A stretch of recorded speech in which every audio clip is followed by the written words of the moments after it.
Assalamualaikum warahmatullahi wabarakatuh.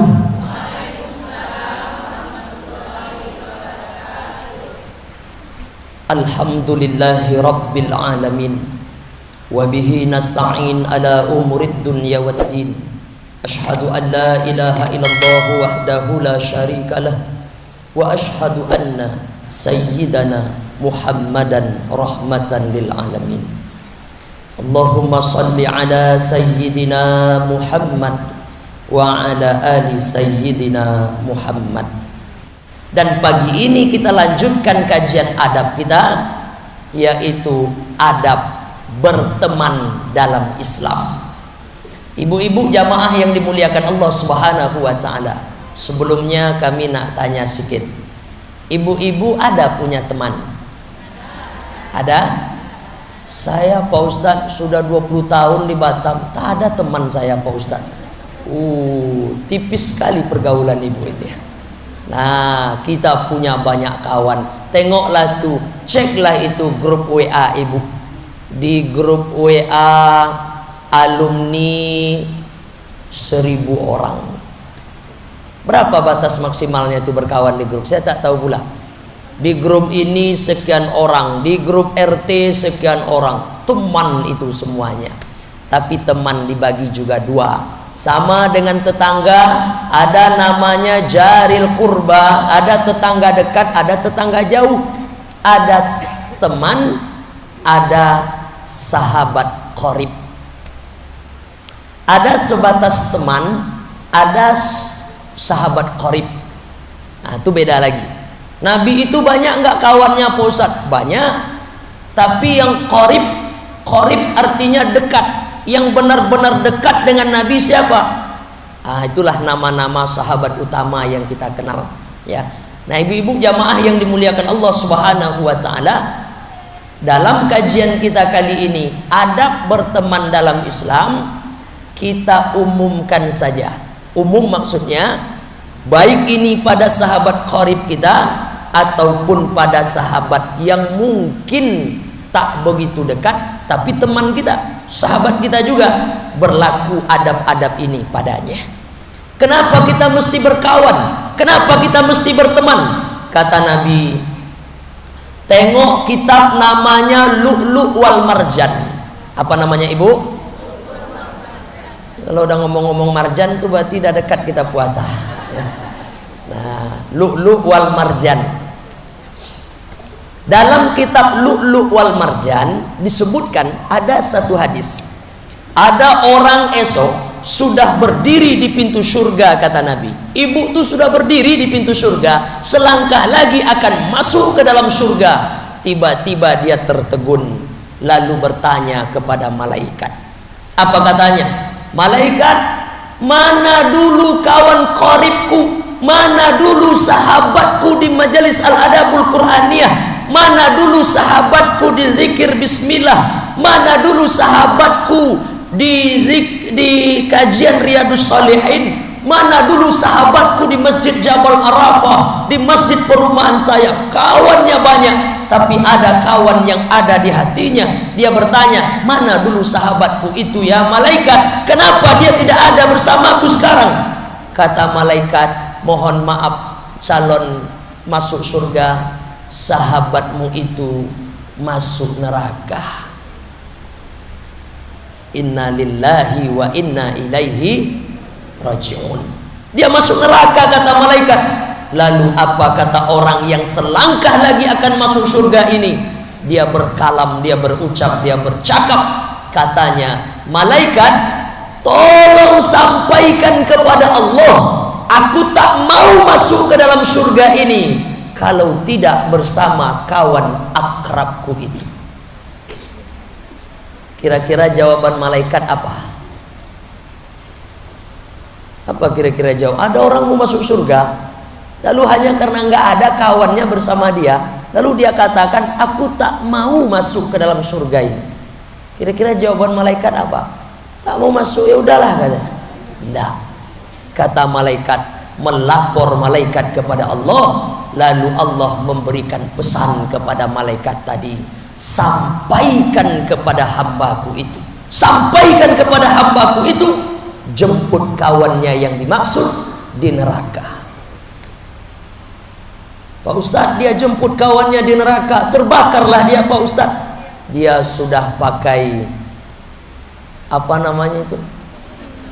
Bukan APD. Nah, dia datang menjemput kawannya. Kawannya melambai-lambaikan tangan, tolong, panas. Datang dia, diambilnya tangan kawannya, dibawanya masuk dalam surga. Syafaat apa namanya? Syafaat orang yang beriman. Rugi besar ibu. Ketika ibu wafat, ketika ibu meninggal, tidak meninggalkan orang-orang soleh yang dulu pernah dekat dengan ibu. Itulah gunanya kita bermajelis. Itulah gunanya kita duduk bersama orang-orang yang hatinya dekat dengan Allah. Barangkali dia bisa nanti menjadi asbab yang akan menarik kita. Mana-mana tahu kita akan tergelincir ke neraka. Nah, ibu-ibu jamaah yang dimuliakan Allah Subhanahu wa taala, saya sampaikan satu dalil ini untuk menguatkan hati kita bahwa berteman itu penting. Berteman dengan orang baik itu wajib. Berteman dengan orang baik, orang soleh, orang solihah itu harus. Karena darinya kita nanti juga berharap syafaat. Dapat syafaat Quran. Kita rajin ngaji dengan Ustadz Rio Arafat, semakin lama semakin bagus bacaan Quran kita, insya Allah dapat syafaat Quran. Iqra'ul Quran, bacalah Quran. Kenapa Quran mesti dibaca? Fa innahu ya'ti yaumal qiyamah. Karena Quran itu akan datang di hari kiamat, syafi'an li ashabi, menolong kita nanti. Maka tak ada ruginya kita ngaji dengan Ustadz Rio Arafat, ngaji Quran kita, karena Quran itu nanti yang akan menolong kita di hari kiamat. Pertolongan siapa lagi Pak Ustaz? Pertolongan langsung dari Allah Subhanahu wa ta'ala. Buka itu Sahih Bukhari, ada 7 golongan hamba Allah yang langsung mendapatkan pertolongan syafaat dari Allah Subhanahu wa ta'ala. Satu di antara yang 7 itu adalah siapa? Orang yang hatinya terikat dengan masjid. Satu lagi di antara yang 7 itu apa? Orang yang saling mencintai karena Allah dan mereka berpisah juga karena Allah. Ibu, kita ini saling ingatkan, kita ini saling nasihati di majelis ini, kita ini saling sayang. Mana yang sakit tengok, mana yang dapat musibah hampiri, berikan apa yang bisa kita bantu. Itu bentuk kita sayang, bentuk kita cinta. Kalau begini kita sayang, kita mencintai, kita peduli karena Allah, maka kita nanti dapat naungan langsung dari Allah. Kemudian naungan siapa lagi? Naungan orang-orang yang beriman. Salah satu bentuk pertolongan kawan kita itu nanti di hari kiamat, di akhirat, dia dapat menjemput kita manakala nama kita disebutnya nanti kepada Allah ketika tak menengok kita di pintu surga. Nah, ibu-ibu yang dimuliakan Allah Subhanahu wa ta'ala, namun sayang beribu kali sayang. Betapa banyak persahabatan hancur, berapa banyak pertemanan putus berantakan. Kenapa? Karena tidak belajar adab dalam berteman. Kenapa ibu tak mau lagi berkawan dengan dia? Malas saya Pak Ustadz, setiap kali jumpa dia yang ada sakit hati kita Pak Ustadz. Makanya tak mau lepas orang solihah dari lingkungan ibu. Gara-gara apa? Gara-gara ibu tidak belajar adab dalam berteman. Nah, ibu-ibu yang dimuliakan Allah Subhanahu wa ta'ala, sebagaimana hari ini kita sudah berkawan berteman seperti ini, jangan sampai putus pertemanan kita, jangan sampai hancur persahabatan kita gara-gara kita tidak pandai beradab dalam berteman. Nah, inilah kajian kita pada pagi hari ini, 8 adab berteman dalam Islam. Kita uraikan agak cepat karena waktu kita terbatas. Yang pertama, kita ilmunya ilmu praktis dan ilmu praktek. Habis ini ibu bisa langsung praktekkan. Tengok perbedaannya, tengok hasilnya, dan rasakan dalam kolbu kita perubahannya. Apa itu Pak Ustadz? adab berteman dalam Islam yang pertama, menunjukkan rasa gembira ketika bertemu. Nah, ibu, kita ini kan sahabat, kita ini kan teman, kita ini kan akrab, betul?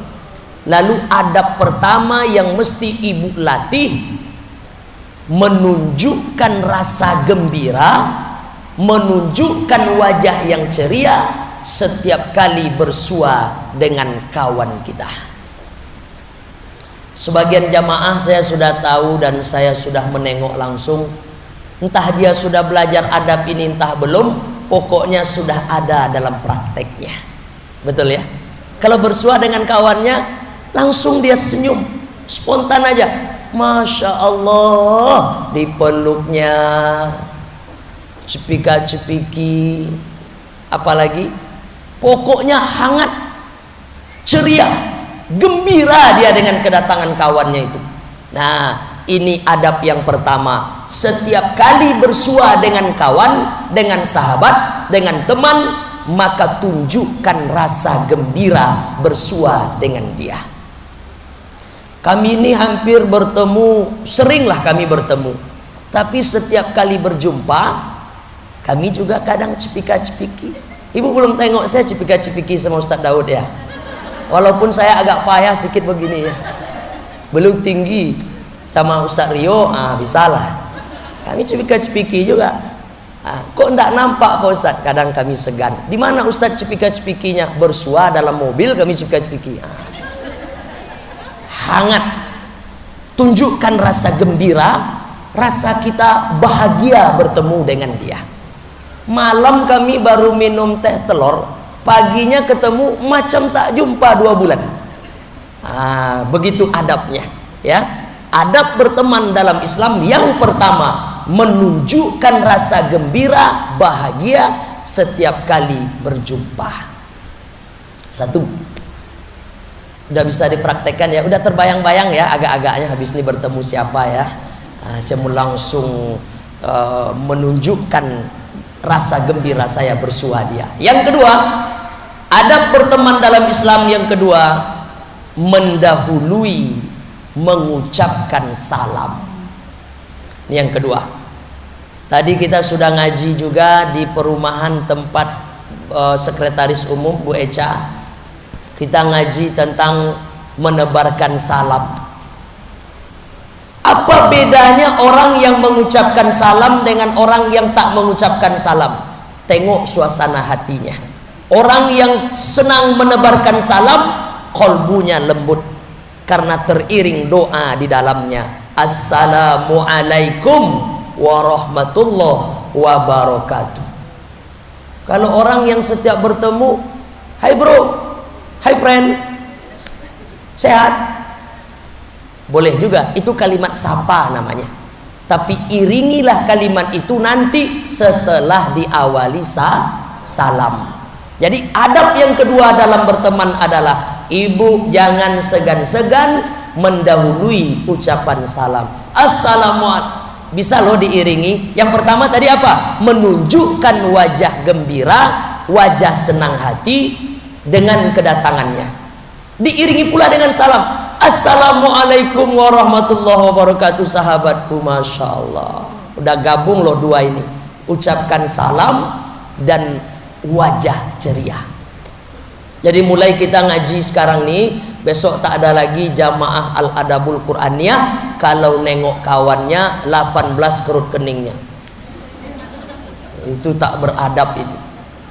Jadi ibu kalau nengok kawannya mesti ceria wajahnya. Ya. Baik, yang kedua, mendahului mengucapkan salam. Pak Ustadz, kalau panjang betul Assalamualaikum warahmatullahi wabarakatuh, itu gimana Pak Ustadz? Yang pendek juga boleh, Assalamualaikum, tapi tak pula panjang itu, Assalamualaikum warahmatullahi wabarakatuh. Ibu carilah iramanya yang oke ya. Terserah ibu, pokoknya ucapan kalimatnya salam. Dua, yang ketiga, bersikap ramah setiap kali duduk bersamanya. Ramah. Ibu nengok nggak tadi kami duduk sama Ustaz Daud? Saya ketawa-ketawa juga sedikit dengan beliau. Saya adalah tadi ibu tengok ya, kami duduknya tak macam orang kucing-kucingan. Kadang orang macam kucing-kucingan duduk ya, Masya Allah hari ini. Tapi ibu yang berempat di sana bukan kucing-kucingan ya, mereka punya meja untuk nulis. Nih kreatif ini, nih ibu Nina nih kreatif. Nih jamaah kita luar biasa juga, satu-satunya jamaah yang pakai meja dia, yang lain tak ada. Masya Allah. Meja di mana? Ada meja disiapkan di sini. Lebih kreatif lagi, yang lain tak sanggup ngambil, ini ada sanggupnya ngambil nih. Itu hebatnya Bu Nina sama Bu Erna ini. Boleh ya, kan itu untuk dimanfaatkan. Saya mau pakai meja Pak Ustadz, kalau di situ takut terganggu, pindah ke sana. Masya Allah. Nah, ibu-ibu yang dimuliakan Allah, ramah setiap kali duduk bersamanya. 3. Yang keempat, bagaimana bentuk ramah kita itu? Ini dia adab berteman, memperhatikannya dengan seksama setiap kali dia berbicara. Nih harus mulai kita praktekkan.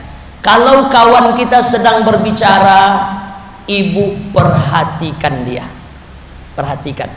Sekarang saya tanya, ibu lebih senang kalau ibu ngomong diperhatikan teman atau dicueki kawan? Apa contoh kawan cuek? Ibu ngomong dia asik aja, entah buat apa. Iya. Iya. Nggak ditengoknya kita, sakit aja hati kita itu, betul. Nah, tapi kalau kawan sedang ngomong, ditengoknya kita. Dia duduk macam nih, kita udah belajar ya bagaimana adab Rasulullah dalam berbicara, diluruskannya badannya ke lawan bicaranya. Rasulullah kalau ngomong dengan orang, itu badannya dihadapkan oleh Nabi. Ngomong lagi orang di sini, diputar lagi oleh Nabi badannya. Jadi kalau ada kawan kita, misal nih, Bu punya kawan, ibu punya kawan, mana kawan yang ngomong? Ini yang ngomong, putar badan sedikit. Ya. Hadapkan wajah, pandang dia, tunjukkan seolah-olah kita mendengarkan dengan baik apa yang dia bicarakan. Itu adab dalam berteman. Tidaklah disebut teman yang baik setiap kali kawannya bicara dia cuek minta ampun. Jelas? Nah, ibu-ibu yang dimuliakan Allah Subhanahu wa taala, terbayang sama ibu sekarang, Pak Ustadz, kalau ada kawan ngomong yang kita tengok, apanya Pak Ustadz? Apanya yang ibu tengok? Telinganya gini lah ibu. Nah, tengok area. Tapi ini beda ya, ada adab laki-laki dan perempuan juga. Saya kalau ngomong sama ibu tak boleh terlalu sering-sering saya tengok, betul. Error kita nanti. Jadi kalau nengok ibu tuh tengok sekali, tuh tundukkan. Tengok ya. Tak pula nunduk aja terus sesekali tengok. Tapi kalau ibu dengan ibu, apa pula salahnya? Yang ibu tengok apanya? Terserahlah, mana yang menarik menurut ibu. Saya menarik nengok giginya, tengok giginya.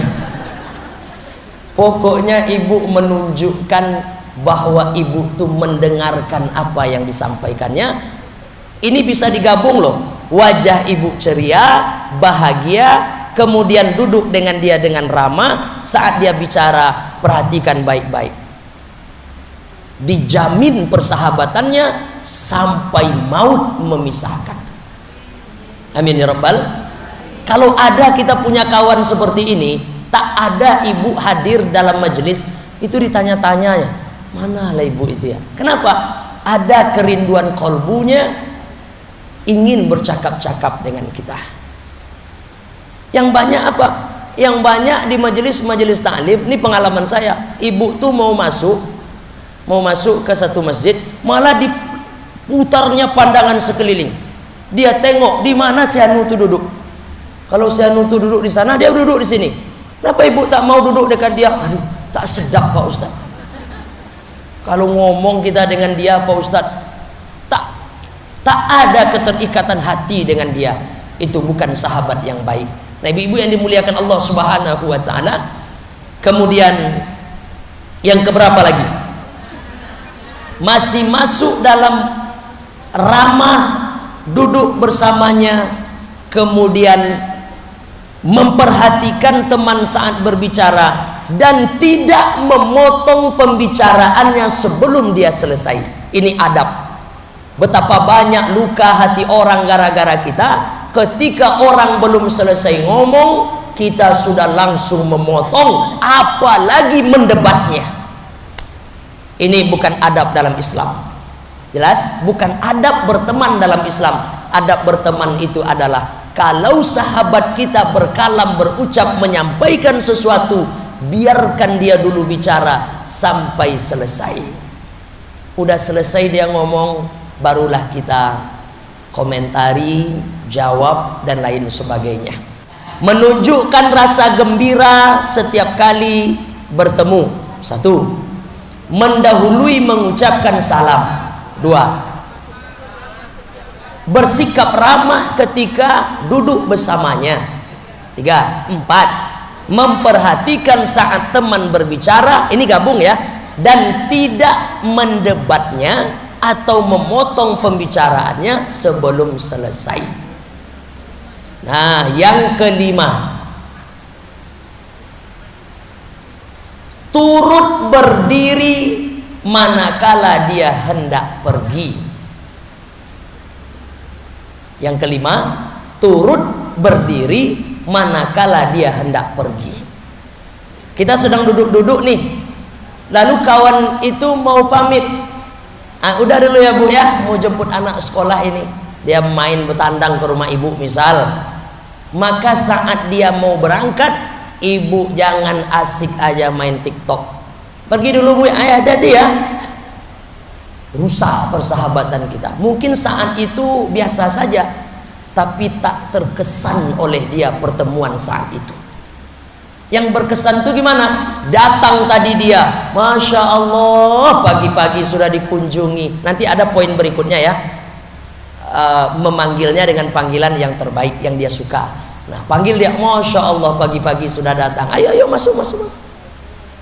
Habis itu setelah bercakap-cakap, dia mau berangkat. Ibu ikut tegak berdiri, bentuk penghormatan. Ya, tadi kan duduk, kawan mau pamit, tegak, ibu ikut berdiri. Yang paling hebat lagi apa? Antar dia ke tempat kendaraannya. Tapi paling minimal adalah dengan berdirinya kita, maka dia merasa terhargai dan dihormati. Ibu praktekkan ini ya. Ini memang tak dicakapkan oleh orang. Bu, saya tak suka berkawan dengan dia. Kenapa? Karena kalau saya mau pergi dia tak ikut tegak. Tidak ada kalam itu terucap, tapi akan membekas dalam kolbu orang yang duduk-duduk aja ketika kita mau pergi, atau orang yang ikut berdiri melepas kepergian kita. Jelas? Yang keberapa itu? 5. Bisa ibu praktekkan itu? Jadi kalau kawan duduk bersama kita, dia mau pamit, dia mau pergi, ikut tegak ya. Nanti kalau ibu praktek ini, kawan tuh mungkin akan ejek ibu dulu, kok udah beda gayanya sekarang, biasanya cuek. Udah ngaji di AAQ Kota Batam, alhamdulillah. Kemudian yang keenam, memanggil teman itu dengan panggilan yang dia senangi. Jangan panggil teman dengan panggilan yang ibu sukai. Ini kan beda nih. Memanggil teman dengan panggilan yang ibu sukai, bukan begitu. Panggil teman itu dengan panggilan yang dia senangi. Rambutnya keriting, ibu suka manggil, keriting, kiting. Kalau memang dia suka dengan panggilan itu, alhamdulillah. Kalau dia tak suka, udah bolak-balik rambutnya itu direbonding, tapi tak tahan lama, keriting juga jadinya. Nah, jangan dipanggil dia dengan panggilan yang tidak dia senangi. Bukan tapi saya suka manggil dia dengan panggilan itu Pak Ustadz. Bukan sukanya ibu, yang disenangi teman. Apa contohnya? Misalnya dia, apa itu panggilan? Oh, ada ibu-ibu ini luar biasa, dipanggil kawannya sahabat surga, dipanggil kawannya apa? Ukhti fillah, Masya Allah. Walaupun tak semua ibu-ibu tahu tuh artinya, ukhti fillah, senang betul hati saya Pak Ustaz. Apa ukhti fillah itu Pak Ustaz? Pokoknya itulah Pak Ustaz. Nah, pokoknya dipanggil dia dengan panggilan yang dia senangi. Apalagi misalnya dipanggil, kadang ibu-ibu ini manggil tuh ibu cantik, walaupun dia tak cantik-cantik betul, panggil aja lah. Nah, cantik, manis, masya Allah ibu ini. Nah, memanggil teman kita itu dengan panggilan yang dia senangi. Ibu cari tahu aja. Ketika ibu menyapanya dengan kalimat itu, agak serius dia mendengar, aduh senang dia dengan panggilan itu berarti. Jelas ya? Bukan yang ibu sukai memanggilnya, tapi dengan yang dia senangi. Yang ketujuh, tidak segan-segan memuji teman akan satu kelebihannya atau prestasinya. Ini sungguh adab berteman dalam Islam. Tidak segan-segan memuji teman akan satu kelebihannya atau satu prestasinya. Kita sudah bahas kemarin ibu, salah satu amal yang paling dicintai oleh Allah apa? Memasukkan kebahagiaan ke dalam hati orang beriman. Betul? Kita ulang sekali lagi bila faham. Kebahagiaan, amal yang paling dicintai oleh Allah adalah memasukkan kebahagiaan ke dalam hati orang yang beriman. Pertanyaannya, ibu senang dipuji atau diejek? Puji ya, itu menunjukkan ibu waras. Saya nggak suka, saya suka diejek Pak Ustaz. Kalau ada kawan kita macam tuh, tolong diikat, diantar itu ke di mana, RSJ sini, rumah sakit jiwa. Nah, diikat bawa ke sana. Senang pula diejek. Mana ada pula orang yang normal suka diejek, orang suka dipuji, walaupun pujiannya kata orang yang sesuai, yang tepat. Apa contohnya Pak Ustaz? Tengok, kawan ibu datang, rupanya dia pakai bros cantik di sininya. Jangan segan-segan melayangkan pujian. Ibu sentuh sedikit, masya Allah. Ini di mana? Ini pasti mahal ini, mahal pastinya. Enggak ibu, ini serba 8.000 kan. Kalau ibu yang memakainya, walaupun di serba 8.000, tapi macam di Nagoya Hill nampaknya. Betul ya? Nah, jangan segan-segan. Apalagi contohnya, kawan itu pakai gamis, masya Allah bu, cantik kali gamisnya. Ini kan gamis yang kemarin juga bu. Oh ya salah. Memuji yang proporsional kata orang, tapi jangan segan memuji kawan. Bu, kok tambah glowing wajahnya? Apa? Sukses bedak kemarin. Itu senang hatinya. Walaupun yang dipakainya cuma pipa nomor 4. Nah, ibu-ibu yang dimuliakan Allah Subhanahu wa taala, ingat, praktekkan adab ini. Tanyakan, ibu sering nggak mendengar saya memuji Ustadz Daud? Sering nggak mendengar saya memuji Ustadz Rio? Kalau Ustadz Rio sering nggak memuji saya? Sering nggak memuji Ustadz Daud? Bukan kita memang pengen dipuji-puji, enggak, tapi begitu adab berteman dalam Islam. Jadi bukan i'jabul mar'i li nafsi, di hadapan kawan jangan menampakkan kelebihan kita. Ini yang membuat kehancuran dalam pertemanan. Makanya maaf ya, kalau kita bersahabat, apa kata orang? Di depan orang jangan dipuji-puji anak kita. Yang dipuji siapa? Anak dia dipuji. Di depan orang jangan dipuji-puji kelebihan yang ada pada diri kita, tapi kelebihan yang ada pada dirinya yang dipuji. Ini tolong dicatat baik-baik. Akan hancur persahabatan kita kalau kita terlalu i'jabul mar'i li nafsi, merasa hebat dengan diri sendiri. Tak boleh. Tak akan ada hati yang terikat kepada orang yang seperti ini. Jadi kita sama-sama bawa anak nih, contoh ya. Nih macam ibu kita bawa anak, masya Allah. Saya tak tahu kalau anak beliau itu sudah besar, karena nampaknya masih baby face.